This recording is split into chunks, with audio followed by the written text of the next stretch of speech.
Hello, and welcome back to another episode of the Western Canon Challenge, where we are reading the entirety of the Western literary canon out loud. Today we are continuing our series on Ralph Waldo Emerson's journals. We are on journal collection number 31, and we are up to May 28th of that year. And just for reference, the year was 1840, and Emerson was 37 at that time. And with that said, I will read the entry for May 28th and then proceed from there. At Bartol's, our club was enriched by Edward Taylor's presence. I felt in a higher degree the same happiness I have formerly owed to that man's public discourses, the exhilaration and cheer of so much love poured out through so much imagination. For the time, his exceeding life throws all other gifts into deep shade. Philosophy speculating on its own breath, taste, learning it all, and yet how willingly every man is willing to be nothing in his presence, to share this surprising emanation and be steeped and ennobled by the new wine of this eloquence. He gives sign every moment of a certain prodigious nature. No man instructs like him in the power of man over men. Instantly you behold that a man is a mover, to the extent of his being, a power, and in contrast with the efficiency thus suggested, our actual life in society appears a dormitory. We are taught that earnest, impassioned action is most our own, and invited to try the deeps of love and wisdom, we who have been players and paraders so long. And yet I think I am most struck with the beauty of his nature. This hard-featured, scarred, and wrinkled Methodist, whose face is a system of cordage, becomes, whilst he talks, a gentle, a lovely creature. The amor Greco is not more beautiful. In conversation we pluck up the eternal termini which bound the common of silence. Old age. Sad spectacle that a man should live and be fed that he may fill a paragraph every year in the newspapers for his wonderful age, as we record the weight and girth of the big ox or mammoth girl. We do not count a man's years until he has nothing else to count. What can we do in dark hours? We can abstain. In the bright hours we can impart. Reform. The world accuses the scholar of a tendency to idealism. And why tends he thither? He loves the warm sun and the magnetic person as well as they, but finding that your facts and persons are grown unreal and fantastic by reason of the vices in them, he nears the most real world of ideas within him, and aims to recruit and replenish nature from that source. Let ideas obtain and establish their sway again in society. Let life again be fairer and poetic, and we shall gladly be objective lovers, citizens, and philanthropists. The books of men of genius are divers or dippers. When they alight on the water, they soon disappear, but after some space they emerge again. Other books are land birds, which, falling in the water, know well that their own safety is in keeping at the top. They flutter and chirp and scream, but if they once get their heads under, they are drowned forever. May 30th. Wrote letters yesterday by, quote, British Queen, end quote, to John Sterling and Richard Monckton Milnes. Was it Aesop or Epictetus who, being sold for a slave at the market, cried out to all comers, "Who will buy a master?" I should like to buy or hire that article. My household suffers from too many servants. My cow milks me. A rope of sand for Asmodeus to spin I cannot find. Now, if so many dollars as I could amass would fetch the good husband or gardener, who would tell me what I ought to do in garden or barnyard, would summon me out to do it, even with a little compulsion, when I resisted, that would put me well. May 31st. We can never see Christianity from Christendom, but from the pastures, from a boat in the pond, from the song of a sterling, we possibly may. Cleansed by the elemental lights and wind, steeped in the sea of beautiful forms which the field offers us, we may chance to cast a right glance back upon biography. We must be great to see anything truly. Our weak eyes make goblins and monsters. But man thyself, and all things unfix, dispart, and flee. Nothing will stand the eye of a man. neither lion nor person nor planet nor time nor condition. Each bullies us for a season, but gaze and it opens that most solid seeming wall, yields its secret, receives us into its depth, and advances our front so much farther on into the recesses of being, to some new frontier, as yet unvisited by the elder voyagers. And yet, alas, from this infirm faith, this will, not strenuous, this vast ebb of a vast flow, I am God in nature, I am a weed by the wall. Has the naturalist and the chemist learned his craft, who has explored the gravity of atoms and the elective affinities? The use of literature is to afford us a platform whence we may command a view of our present life. June 1st. The Buddhist expresses the true law of hospitality when he says, "Do not flatter your benefactors. The bread that you give me is not thine to give, but mine when the great order of nature has seated me today at your table. Do not let me deceive you by my thanks into the notion that you are aught by the moderator of the company for the hour, though you call yourself rich man and great benefactor perhaps." The capital or stock of man our estimates always overlook. It is not set down in any invoice. Ruined, are you? Have you not earth and water? Have you not gravity, chemistry, love, cause and effect, time, fate, men? Do not all these circulate through you, and you through them? What in God do you whimper for? What else wouldst thou have, O child? A personal influence is an ignis fatuus. Our American letters are, we confess, in the optative mood. The swallow over my window ought to weave that straw in his bill through all my web also of speculations. Standing. All men have learned one use of their feet, to go, but another use, to stand, few have learned. We lean upon a wall, on a book, on a man. Is it not strange, too, that in French there should be no word for stand? Is it that a Frenchman knows only a leaning and referred existence and cannot stand? All great men have written proudly, nor cared to explain. They knew that the intelligent reader would come at last and would thank them. So did Dante, so did Machiavelli. What else has Goethe done in this hated Meister? Bat and ball. Toys, no doubt, have their philosophy, and who knows how deep is the origin of a boy's delight in a spinning top? In playing with bat balls, perhaps he is charmed with some recognition of the movement of the heavenly bodies, and a game of base or cricket is a course of experimental astronomy, and my young master tingles with a faint sense of being a tyrannical Jupiter, driving spheres madly from their orbit. June 4th. Self-reliance sanctifies the character, for whoso is of that habit does not gossip or gad, is not betrayed by excess of sympathy into trifles, but ignores what he should ignore. In looking at pictures, you must stop soon. You may see one or two, but after turning over 7 or 8, you see no more. And when you do chance to see one, bid it good-bye, you will never see it again. Waldo says, "The flowers talk when the wind blows over them." My little boy grows thin in the hot summer, and runs all to eyes and eyelashes. June 11th. Who has more self-repose than I masters me by eye and manner, though he should not move a finger? Who has less is mastered by me with the like facility? I finished this morning transcribing my old essay on love, but I see well its inadequateness.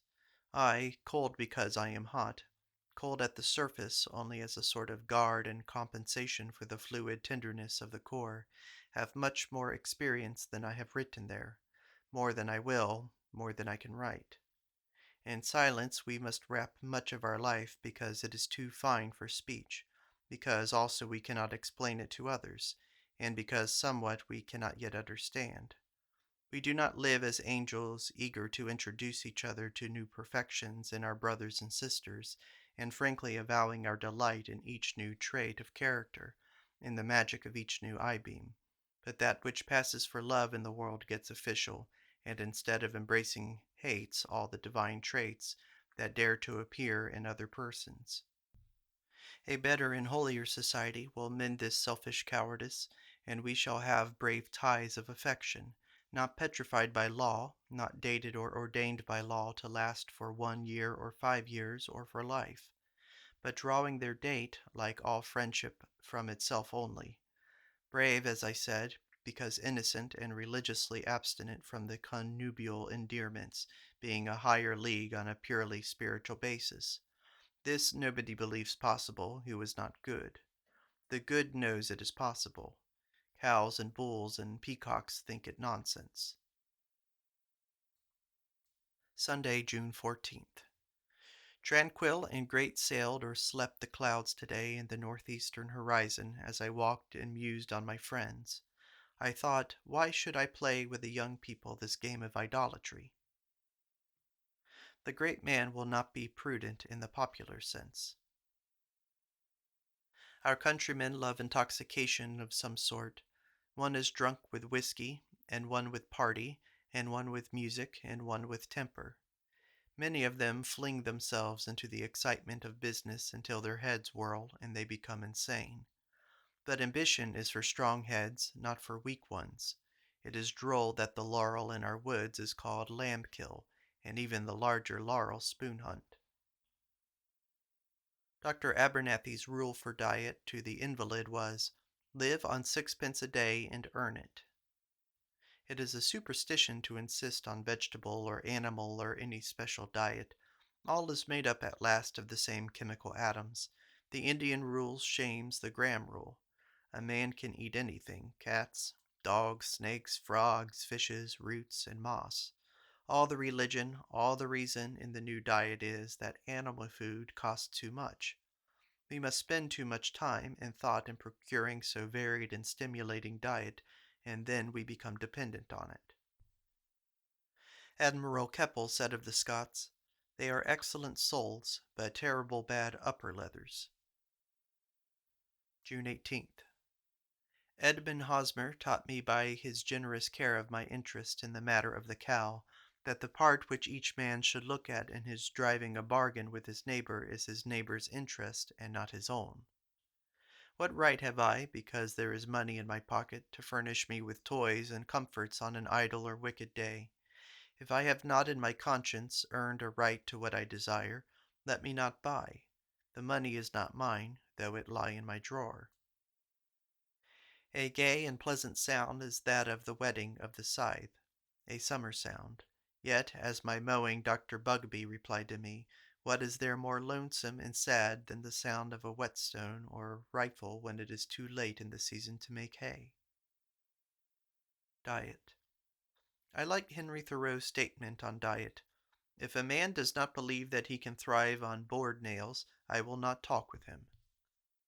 Ye rogues, my company, eat turf and talk not. Timber they can digest and fight upon. Old mats and mud with spoons, rare meats, your shoes, slaves. Dare ye cry out of hunger and those extant? Suck your sword hilts, ye slaves, if ye be valiant. Honor will make them marchpane. Beaumont and Fletcher, Bonduca. June 19th. On the 17th of June, the mercury stood at 96 degrees in the shade at 1 o'clock p.m. June 21st. Can we not be so great as to offer tenderness to our friend, tenderness with self-trust? Why should we desecrate noble and beautiful souls by intruding on them? Here's a note from the editor. In his letter to Mr. S.G. Ward of June 22nd, Mr. Emerson wrote, I am just now finishing a chapter on friendship, of which one of my lectures last winter contained a first sketch, on which I would gladly provoke a commentary. I have written nothing with more pleasure, and the piece is already indebted to you, and I wish to swell my obligations. If I like it when I read it over, I shall send it to you. End of editor's note. Of a man we should ask, has he invented a day, an action, every act, every moment, every mode of being he showed us? Alas, often he invented nothing. He was a speaking ape. He did not rise to an original force. not for an instant, and we are hardly able in thought to detach him from his body, and we talk well pleased of having put him in the ground. A lover does not willingly name his mistress. He speaks of all persons and things beside, for she is sacred. So will the friend respect the name of his friend. Name him for pride, and he is already ceasing to be yours. The base lover is piqued by the natural dignity of the virgin, which overawes and disconcerts him, do what he can. He desires to possess her, that so, at least, he may recover his tongue and his behavior in her presence. Thus he steals the victory, which he ought greatly to earn by raising his own character to the royal level of hers. The same ethics hold of thy friendship. Worship the superiorities of thy friend. Wish them not less by a thought, but hoard and tell them all. They are the uplifting force by which you are to rise to new degrees of rank. Self-reliance applied to another person is reverence, that is, only the self-respecting will be reverent. June 24th. The least sense of power has the newly attained skill to make corn grow, or to row a boat, raises the spirits, and from it a new wisdom immediately flows. We love to paint those qualities which we do not possess. I, who suffer from excess of sympathy, proclaim always the merits of self-reliance. Channing's poetry and Blank's have a certain merit which unfits them for print. They are proper manuscript inspirations, honest, great, but crude. They have never been filed or defiled by the eye that studies surface. The writer was not afraid to write ill, had a great meaning too much at heart to stand for trifles, and wrote lordly for his peers alone. This is the right poetry of hope, no French correctness, but Hans Sachs and Chaucer rather. We are never so fit for friendship as when we cease to seek for it, and take ourselves to friend. Once I was in love, and whenever I thought of what should happen to me and the maiden, we were always traveling. I could not think of her otherwise. Again I was in love, and I always painted this maiden at home. Why should I wish to do or write many things, since any one well done contains my history? Why should I see with regret the felling of the woods, and fear lest my son should lack the lessons his father drew from nature, when I have known myself entertained by a single dewdrop, or an icicle by a liatress, or a fungus, and seen gods revealed in the shadow of a leaf? Nature is microscopically rich, as well as cumulatively. Why should I covet a knowledge of new facts and skills, when I know that they are only the other illustration of laws daily playing before my eyes? Each new fact I look upon, as the steaming of hot air from the wide fields upward, is a new word that I learn in hive, well assured the use for it will come presently, as the boy learns with good hope his Latin vocabulary. What is it to be a poet? What are his garland and singing robes? Originality. Talent without character is friskiness. The charm of Montaigne's egotism and of his anecdotes is that there is a stout cavalier, a seigneur of France, at home in his chateau, responsible for all this chatting.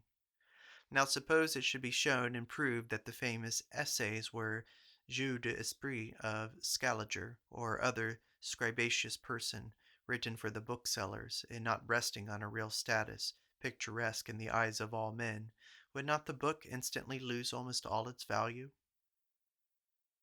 Montaigne. The language of the street is always strong. What can describe the folly and emptiness of scolding like the word jawing? I feel too the force of the double negative, though clean contrary to our grammar rules, and I confess to some pleasure from the stinging rhetoric of a rattling oath in the mouth of truckmen and teamsters. How laconic and brisk it is by the side of a page of the North American Review. Cut these words and they would bleed. They are vascular and alive. They walk and run. Moreover, they who speak them have this elegancy, that they do not trip in their speech. It is a shower of bullets, whilst Cambridge men and Yale men correct themselves and begin again at every half sentence. I know nobody among my contemporaries except Carlyle who writes with any sinew and vivacity comparable to Plutarch and Montaigne. Yet always this profane swearing and bar-room wit has salt and fire in it. I cannot now read Webster's speeches. Fuller and Brown and Milton are quick, but the list is soon ended. Goethe seems to be well alive, no pedant. Luther too. Nature.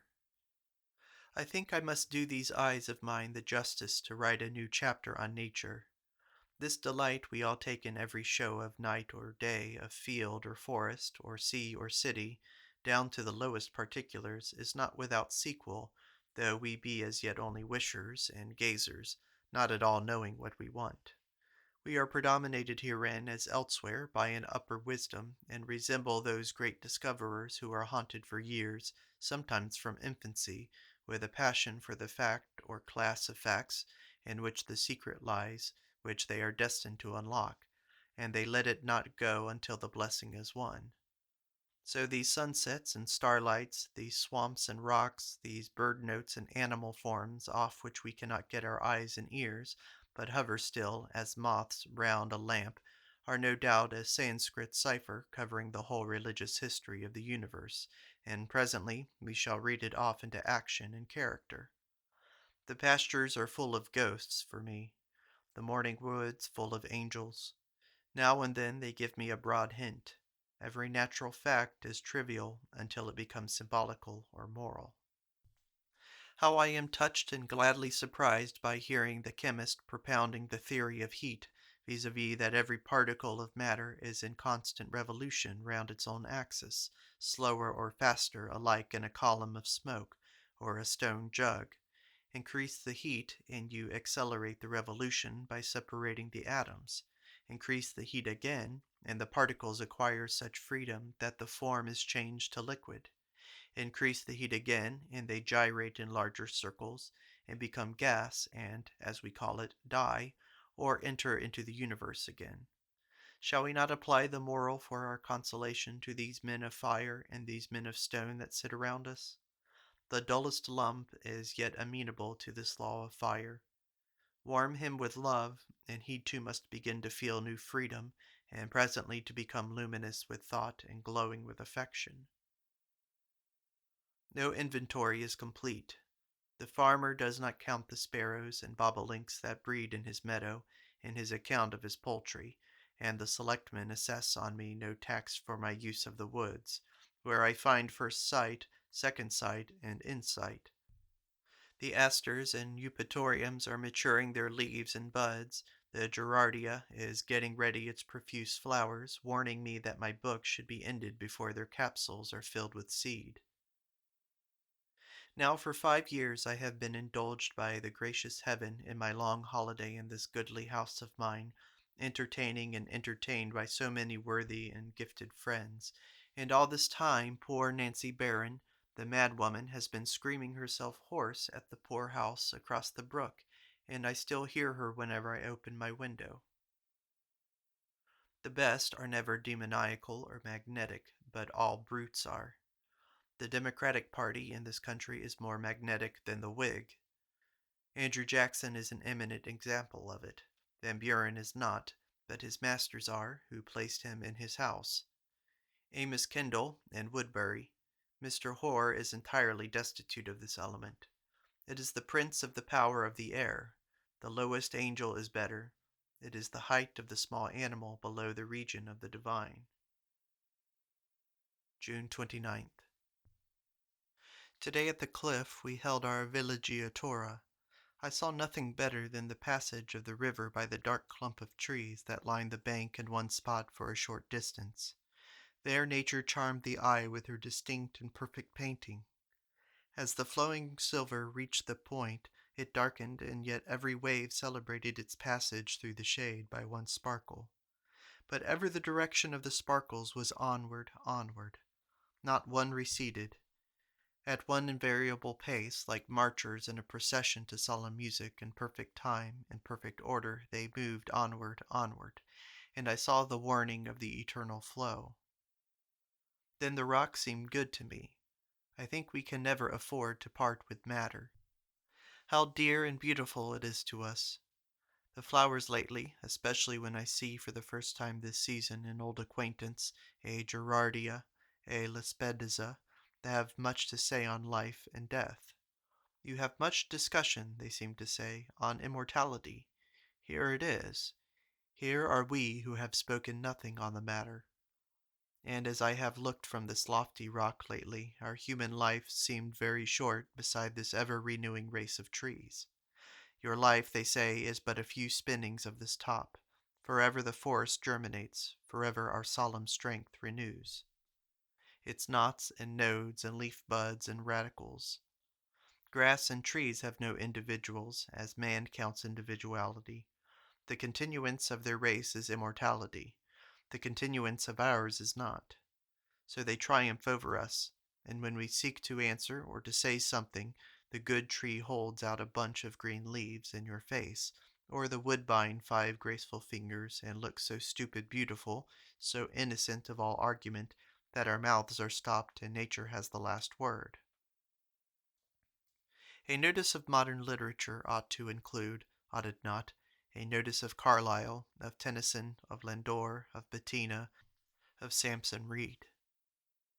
We chide the citizen because, with all his honest merits, he does not conceive the delicacies and nobility of friendship. But we cannot forgive the poet if he does not substantiate his fine romance by the municipal virtues of justice, fidelity, and pity. The simplest things are always better than curiosities. The most imposing part of this Harrison celebration of the 4th of July in Concord, as in Baltimore, was this ball, 12 or 13 feet in diameter, which, as it mounts the little heights and descends the little slopes of the road, draws all eyes with a certain sublime movement, especially as the imagination is incessantly addressed with its political significancy. So the log cabin is a lively watchword. I think we must give up this superstition of company to spend weeks and fortnights. Let my friend come and say that he has to say, and go his way. Otherwise we live for show. That happens continually in my house, that I am expected to play tame lion by readings and talking to the friends. The rich live for show. I will not. July 6th. It is very easy to represent a farm, which in most hours stands for the organization of the gravest needs of man, as a poor trifle of a pea-vines, turnips, and hen-roost. The name of death was never terrible to him that knew to live. Double marriage.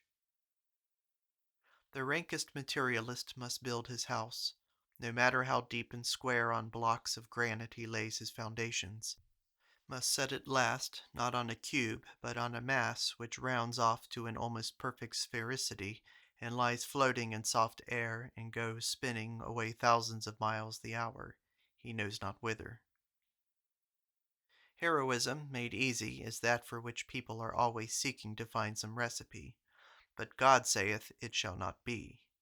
Heroism means difficulty, postponement of praise, postponement of ease, introduction of the world into the private apartment, introduction of eternity into the hours measured by the sitting-room clock.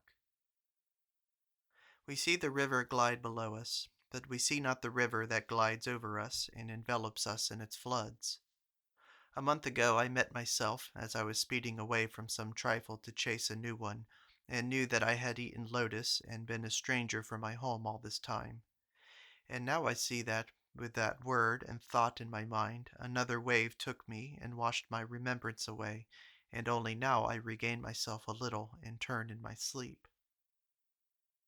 Increase our faith. Practical faith we have not. Let us believe in unity until our actions are united. Let us not believe, as we do now, in means and medicines, but in our action recognize that the world flows ever from the soul, and instead of attacking the toothache or the dyspepsia, or any other symptom, raise the aim of the man, and toothache and indigestion, cramp and croup, pain and poverty will disappear in troops, as now in troops these calamities come. It makes no difference what a saintly soul eats or drinks. Let him eat venison or roots, let him drink champagne or water, nothing will harm him or intoxicate or impoverish him. He eats as though he eat not, and drinks as though he drank not. But we are skeptics over our dinner table, and therefore our food is noxious, and our bodies fat or lean. Looking as we do at means, and not at grand ends, being in our action disunited, our bodies have come to be detached also from our souls, and we speak of our health. Our expense is almost all for conformity. It is for cake that we all run in debt. Not the intellect, not the heart, not the beauty, not worship, that costs us so much. The ends of society will appear. Now we live solitary. Men of genius, being apart, half snore and spend their time in girding at society for not thinking as they do, but do nothing to convert it. But these hermits, when brought near and acting directly on each other, shall sleep no more, but be put on their mettle. I have better servants than taste and attention to polish and adjust my relations to my friend, namely time and fate, or the prevailing harmony of nature. These harden, these attemper, and polish my relation to the smoothness and finish that will weather all accidents and stand for eternity. Our quarrel with every man we meet is not with his kind, but with his degree. There is not enough of him, and that is the only fault. We pretend to our friends that we do not need direct communication, neither actions nor gifts nor conversation, to keep their influence whole, but it is a pretense. It makes a great difference as to the force of any sentence, whether there be a man behind it or no.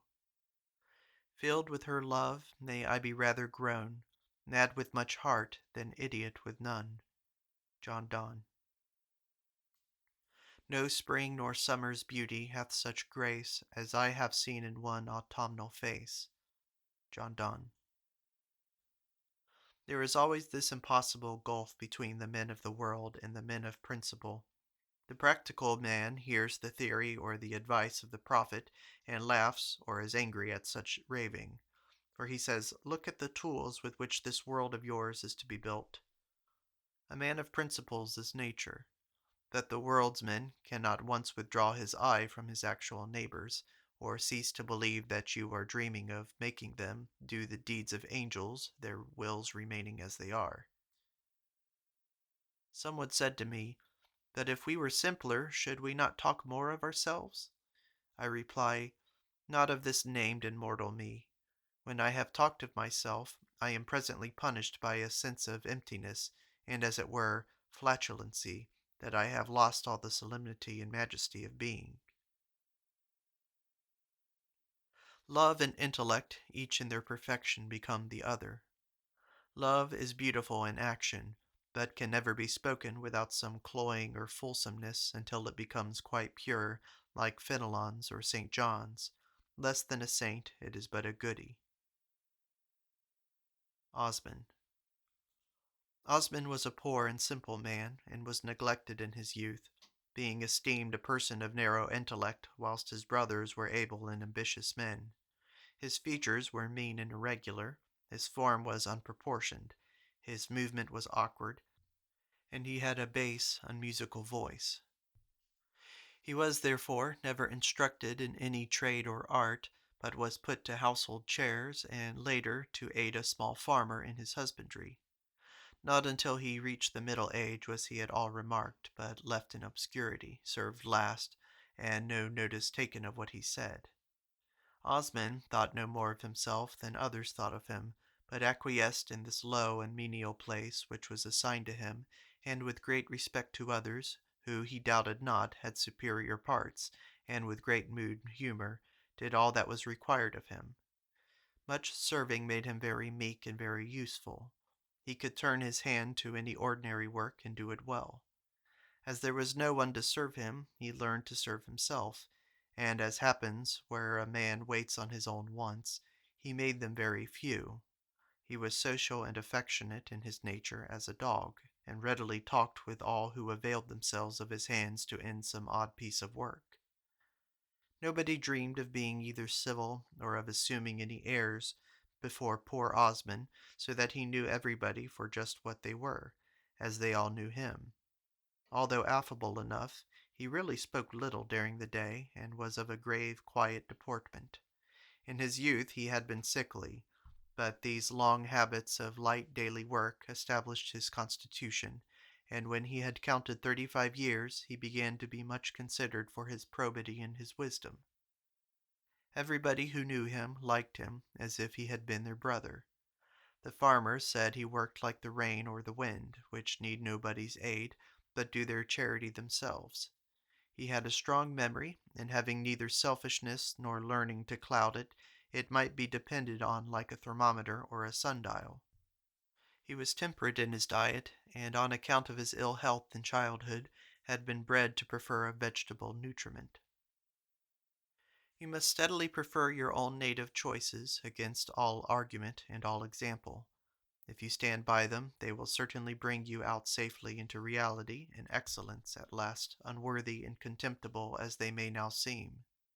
Defend them against the multitude, and defend them against the wise. He who told you of them is wiser than the colleges, wiser than the holy men. Cannot you, instead of contributing to Bunker Hill Monument or of the charity lecture, learn to serve yourself? Society is full of infirm, lazy people who are incessantly calling on others to serve them. Whenever I read Plutarch or look at a Greek vase, I am inclined to accept the common opinion of the learned that the Greeks had cleaner wits than any other people in the universe. But there is anything but time in my idea of the antique. A clear and natural expression by word or deed is that which we mean when we love and praise the antique. In society I do not find it, in modern books seldom, but the moment I get into the pastures I find antiquity again. Once in the fields with the lowing cattle, the birds, the trees, the waters, and satisfying outlines of the landscape, and I cannot tell whether this is Tempe, Thessaly, and Enna, or Concord and Acton. What is so bewitching as the experiments of young children on grammar and language? The purity of their grammar corrects all the anomalies of our irregular verbs and anomalous nouns. They carry the analogy thorough. Bite makes bited, and eat, eated in their preterite. Waldo says there is no telling on my microscope, meaning no name of the maker as he has seen on knife blades, etc. Where is the wafer that lives in this box, etc. They use the strong double negative which we English have lost from our books, though we keep it in the street. I wish you would not dig your leg, said Waldo to me. Ellen calls the grapes green berries, and when I asked, Does it rain this morning? She said, There's tears on the window. But what is so weak and thin as our written style today in what is called literature? We use 10 words for one of the child's. His strong speech is made up of nouns and verbs, and names the facts. Our writers attempt by many words to suggest, since they cannot describe. There is a difference between one and another moment of life in their authority and subsequent effect. Waldo asks if the string of the harp open when he touches them. As for walking with Heraclitus, said Theanor, I know nothing less interesting. I had as lief talk with my own conscience. You fancy the stout wood-chopper is thinking always of his poverty, compared with the power and money of the capitalist who makes the laws. I will not deny that such things have passed through his mind, for he has been at a caucus with open mouth and ears.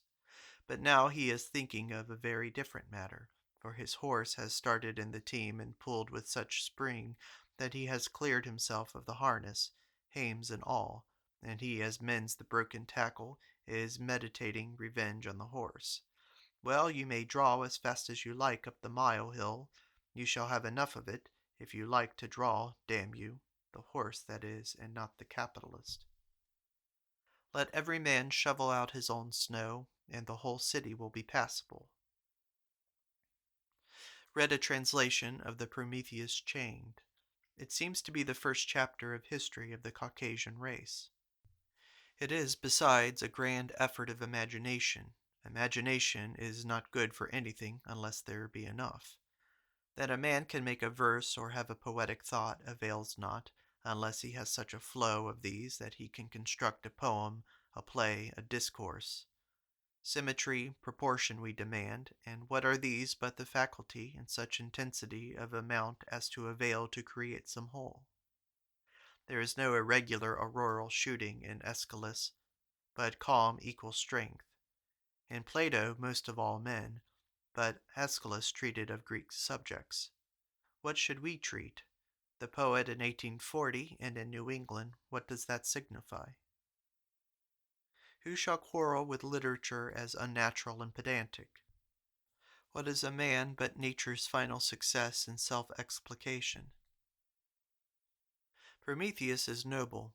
He is the Jesus of the old mythology, and plays with much exactness the part assigned to the Nazarene in the Genevan theology. He is the friend of man, stands between the unjust justice of the eternal Father and the frail race of man, then readily suffers all things on their account. It is a pity he should be so angry. Anger continued and indulged becomes spleen. A single burst of indignation is heroic enough, but a persisting expression of it degenerates fast into scolding. Prometheus scolds, and Eteocles in The Seven, and Electra in Sophocles. Note from the editor. Here is the first thought of the quatrain, "memory." The dreams of the night are shadows of the thoughts of the day, and thy fortunes, as they befall thee, are the ghosts of thy will, the children of thy spiritual body. Here it begins to take form. Let the dreams of night recall shadows of the thought of day, and see thy fortunes as they fall each secret of thy will betray. The finished poem is in quatrain Memory, Poems, page 295. July 10th. Nature invites to repose, to the dreams of the Oriental sages. There is no petulance, no fret, there is eternal resource and a long tomorrow, rich and strong as yesterday. We should be believers in necessity and compensation, and a man would have the air of pyramids and mountains if we forsook our petulant mates and kept company with leaves and waters. Another note from the editor. Here follows the opening passage of History in the first volume of essays about the uniform recognition of gentility in the elder dramatists. End of note. All diseases run into one, old age. We grizzle every day. Faith and hope. These words are used in the church as if they were as unmeaning as Selah and Amen. This is the end of Part 2 of Emerson's journal collection number 31, dating from the year 1840, when the author was 37 years old. In the next video, we will continue where we left off with the entry for July 13th. Thank you for listening.